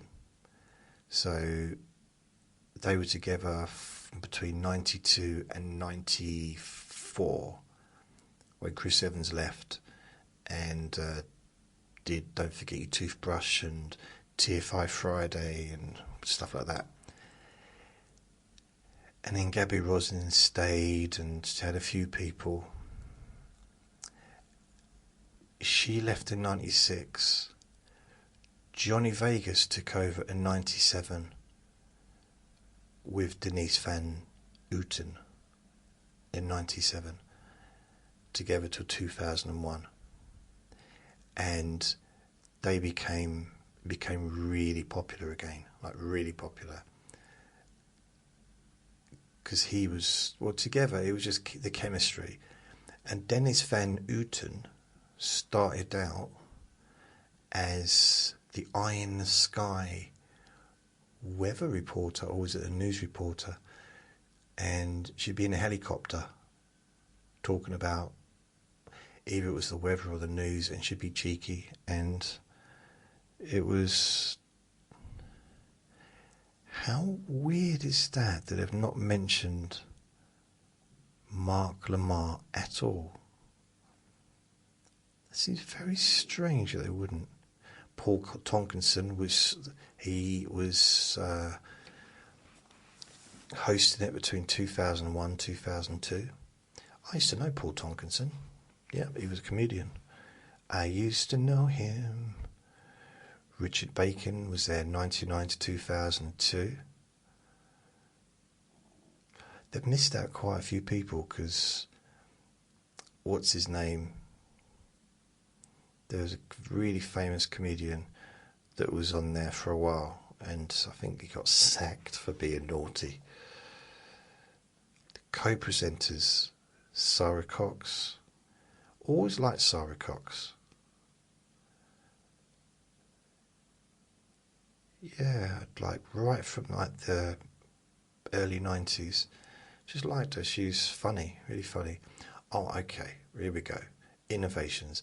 Mark Lamar, Keith Chegwin, Paul Ross, Richard Orford, Richard Bacon and Mike McLean were down your doorstep outside broadcasters, often turning up live and unannounced to an unsuspected viewer's house, while rooms within the lockkeeper's house featured the puppets Zig and Zag and the video game's guru Ben the Boffin. I'm pretty sure that Mark Lamar was the first one to do it, because I remember him talking about it off stage, because he's a comedian as well, and he said that he thought that it was one of his friend comedians, like who did voices, you know, that was actually calling him up, because Bob Geldof phoned him up and said, I think he said, "Oh, do you want to? Would like to interview you, or like invite you to an interview for a new TV show called The Big Breakfast." And at this point, Mark Lamar wasn't famous, and he thought it was just one of his friends, who was like, I don't know, someone like Steve Coogan or someone like that, that was pretended to be, what's his name? And then Mark Lamar started working on The Word at kind of pretty much the same sort of time. So he was on two big shows, both on Channel 4, I think. Yeah, blimey. Just takes me back. I used to like it. The thing is, because I used to go to work in a job that I can't say I hugely enjoyed. It was cold, and it was, you know, it's like, it depends where I was working, but, you know, there was a certain amount of time I was working in a very cold environment. And just, even if I only got half an hour of the Big Breakfast, that lively energy was a nice start to the day, a nice little boost. Especially in those days, you know, early mornings was not my thing. Now I'm up early every day, but back then I wasn't. I'm just going back to these children's TV shows. Rainbow. I used to watch Rainbow when I was little, but not 82, unless my little brother was watching it. Now, I didn't know Tiswas was even still on, but it was the final year in 82, so you won't hear about Tiswas again. Pipkins, I don't remember that. Button Moon. I've got a vague memory of Button Moon. Was that the one they just kind of... Oh, I can't do the sounds, but it was like very weird sounds, very moony kind of. Then you got Danger Mouse, the first full series, 1982. So you got Del Boy as Danger Mouse, and you got Terry Scott as Penfold. Brilliant. Loved Danger Mouse. Loved it. I mean, I watched it. I pretended I was watching it for my little brother, but I loved watching it myself. Because at this point, my brother was... How old was he? He was born in 1978. Yeah, so what is he? 6? 78, 89, 90. No, 78. 79, 80, 81, 82. So he was 82, so 4 years old. He was old enough to enjoy Danger Mouse. Chock-a-Block, don't remember that one. These are the kids' programs. Super Ted. Oh, Super Ted. Yeah, I liked Super Ted. Music, so Top of the Pops. I mean, it's again one of my all-time favourite TV shows that I would watch pretty much every week for decades. It's not on anymore. I don't know why. The Old Grey Whistle Test on BBC Two. They used to be on, I think, like midweek or a Friday or something. Later on at night. and it was very, yeah, it wasn't really pop music. It was more kind of a serious music show. I didn't watch that. I just watched it and it just reminded me of the 70s. It just seemed very like early 70s, the way they presented it, and I just don't know why. Then you had the Tube, Channel 4 youth music show, launched 1982. I don't remember it. I don't. Rock School, prototype music educational programs begin. No, don't remember that. The South Bank Show. Okay, the South Bank Show was Mervyn something or other. Griff Mervyn or Mervyn Griffin or Griffin Mervyn. It was like an art show. So he'd interview famous actors, artists of all kind, writers, composers. He'd go, it was very arty, pretty much. Sometimes I'd watch it, but generally it went over my head a little bit, I think. Current affairs and news. So Newsnight, BBC Two, didn't watch it. Panorama. Generally Panorama would focus on a particular thing, but I didn't watch that either, really. Wasn't interested in 1982 with the news. Not really. Nationwide. Nah. World in Action. Not really. Weekend World. No. Channel 4 News. No. I just really wasn't that interested, to be honest, in the news. I'd kind of keep track of roughly what was going on, but it just seemed more of the same, really, like every day. So nothing's changed. Sport, match of the day. There's nothing launched in 1982. It's kind of the same stuff.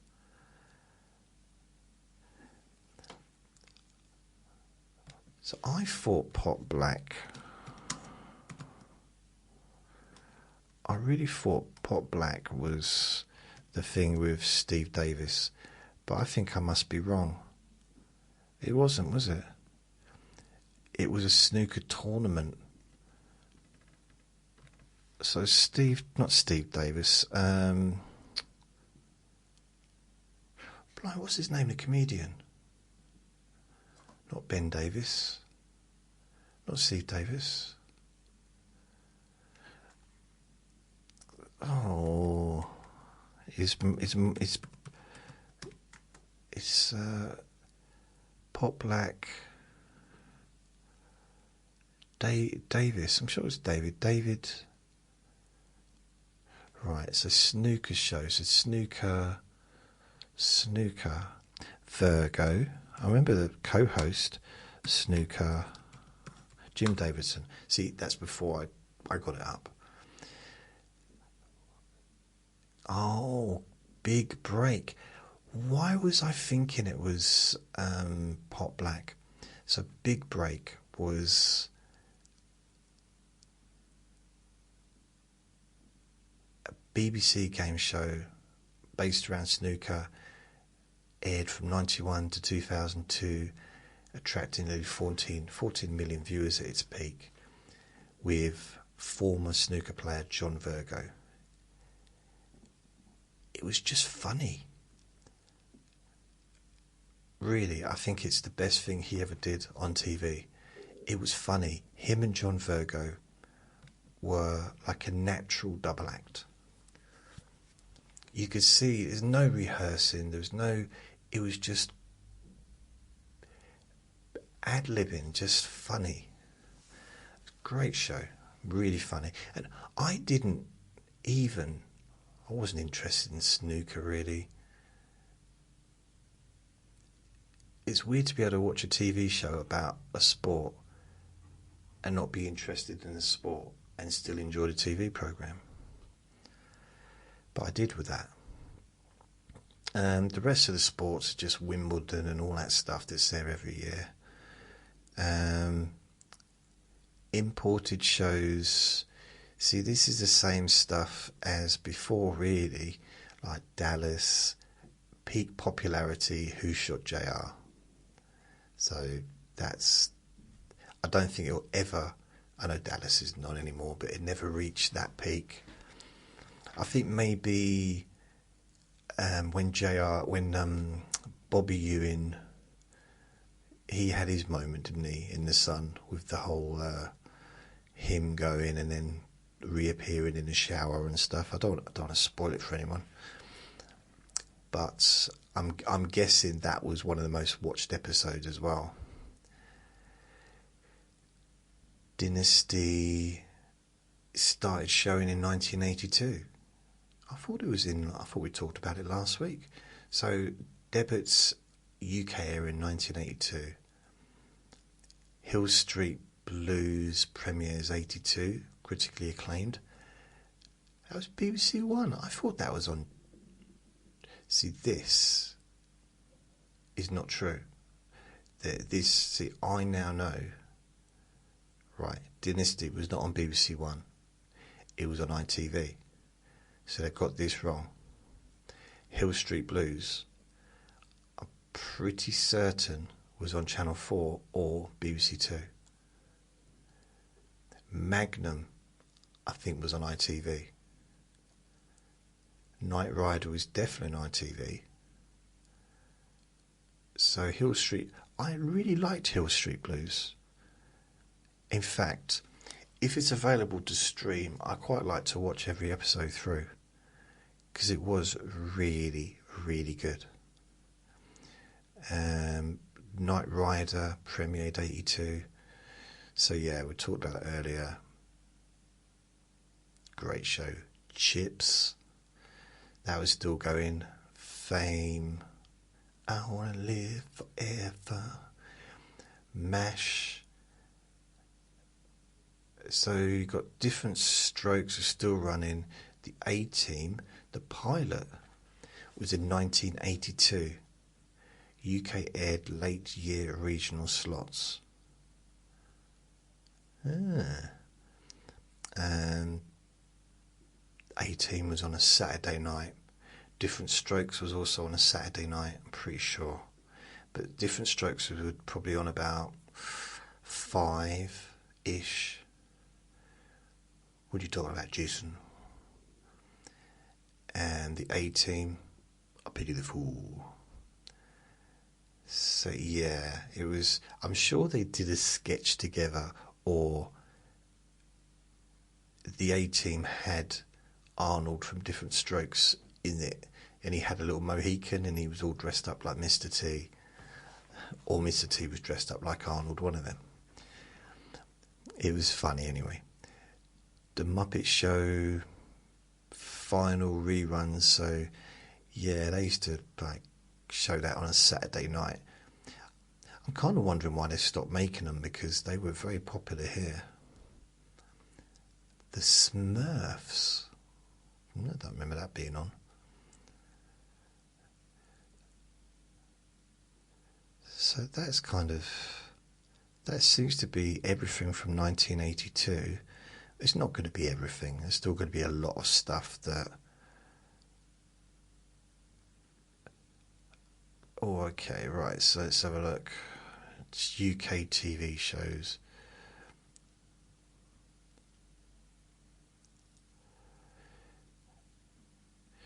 Yeah, so there's 81, so I'm doing 82 on it, obviously. 82. Yeah. I just want to go back, because what did I say that was definitely on? I'm pretty sure that Dallas.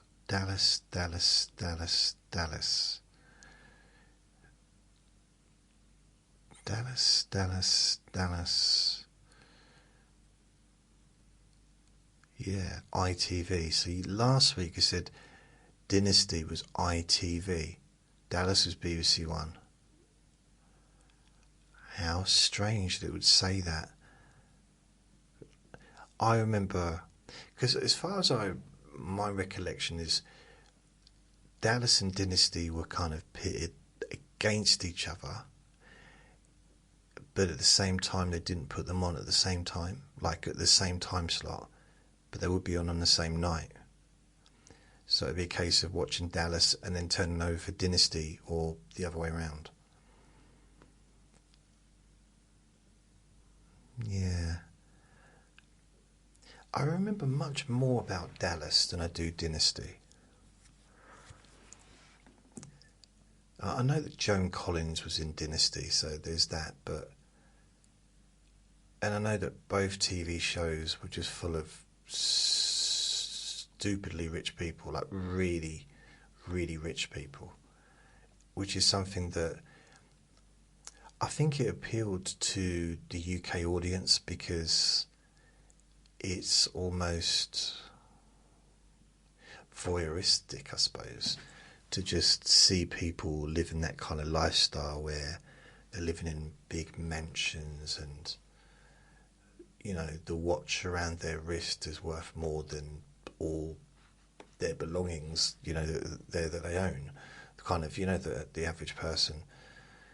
So yeah, it's like, wow. But Dallas, I don't know, maybe it's because it got there first, but I think it's more to do with JR. JR, he was... or Pam as well. I was in love with Pam Ewing. And also the man from Atlantis, who Pam Ewing was married to, JR's brother. I was going to say he was the famous one before, because he was in A Man from Atlantis. Technically, you could say yeah, but if you go back to the 60s, J.R. Ewing was in... Is it I Dream of Jeannie? Or was it Bewitched? One of those he was in when he was a much younger man.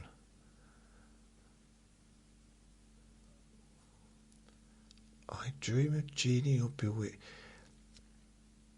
I think of those shows together the same way I do the Munsters and the Addams Family. Very similar kind of settings, and I don't know how to, you know, kind of, yeah, similar. Addams Family, the Munsters, big old house, wacky characters.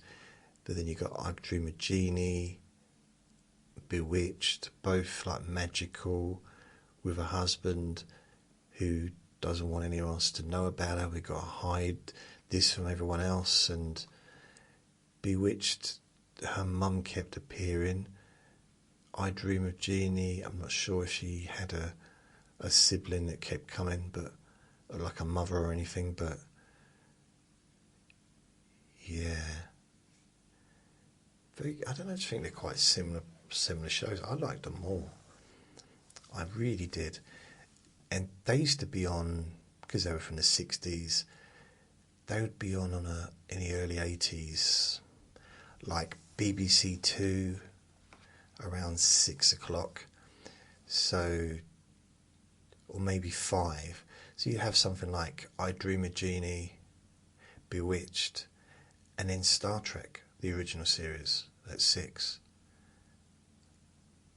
And then maybe before that, you know, between 4:30 and 5, Monkey, or something. You know, it was kind of just, it was those kind of shows. Like Alice was another one that used to be on.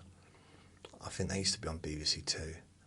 So a lot of the older American sitcoms and stuff used to be on a BBC Two, and they'd show, because the seasons had finished, you know, they'd like years old, maybe they were from the 70s or 60s, they would just show one after another.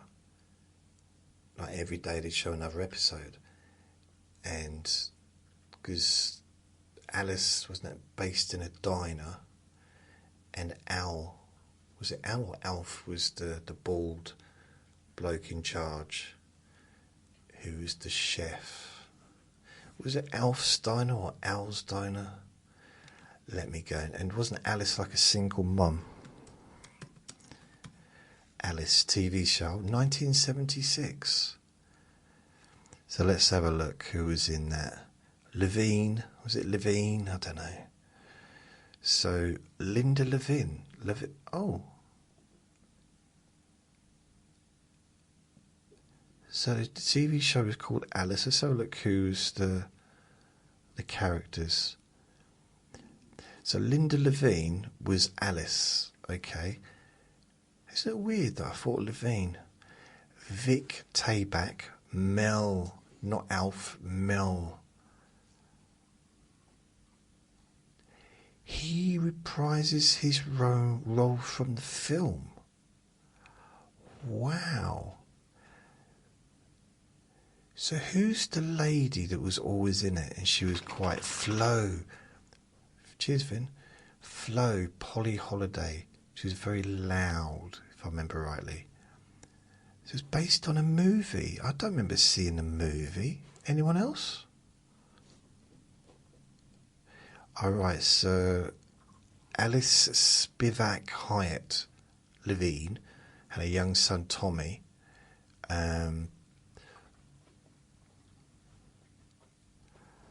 Oh, okay. So TV show. It's based on director Martin Scorsese's movie Alice Doesn't Live Here Anymore. I did not know that. But it doesn't have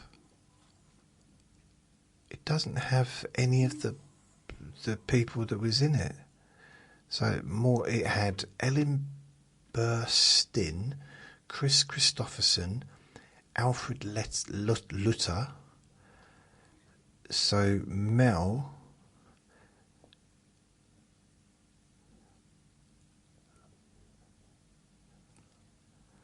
Oh. Ellen. Oh, okay, right. So.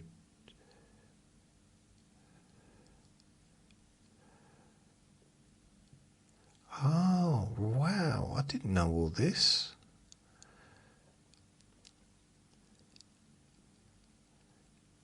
So I'm guessing from this it's not really so much about the diner as about Alice. Because in the TV show Alice, it was very much, it seemed to be set around the diner. So Mel Sharples, Vic Talbot, a short order cook who owns a diner in Tucson, Arizona.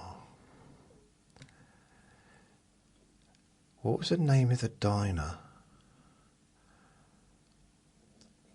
So Mel's Diner. Yep, Mel's Diner. See, the first time I ever saw anything like that, like diners and stuff, was Happy Days. And I thought, I like the idea of it.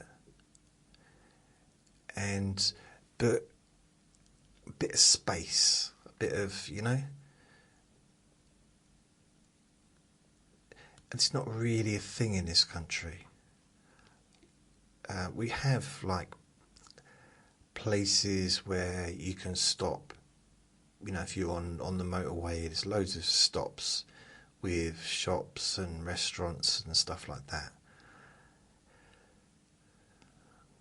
But those diners, they seem to be kind of on their own in the movies and stuff, like, but they might not be on their own, but they just, I don't know, they seem to all have the same kind of design as well. Maybe it's just one diner that's used. Maybe there's a studio in America where the same diner is used by every TV show and movie that needs to do filming inside an American diner. Whether it's Pulp Fiction, Alice, or whether it's whatever the movie or TV show is. It's possible. Probably not, but it's possible. How did I get talking about Alice? Oh yeah. And also Dr. Kildare used to be on. I think that was also BBC Two. Although it might have been Channel 4. Because Channel 4 also had to find stuff. I think they imported quite a lot of stuff to put on. I mean, Channel 4 were producing their own stuff, but it was not enough to fill like the whole day. So they did have to rely, in the early days, on a fair bit of imports, which I thought was good, actually. I don't remember the launch of Channel 4, though. Although Channel 4 wasn't even... Well, did I say Channel 4 was launched in 1982? This is really, really silly of me now, isn't it? 1982. Right, no, hadn't been launched yet. Still only 3 channels. No. It had been launched. When was it launched? Oh, I talked about this hours ago. 1982 was a massive turning point in UK TV history, with Channel 4 launching on the 2nd of November 1982. Okay, fair enough.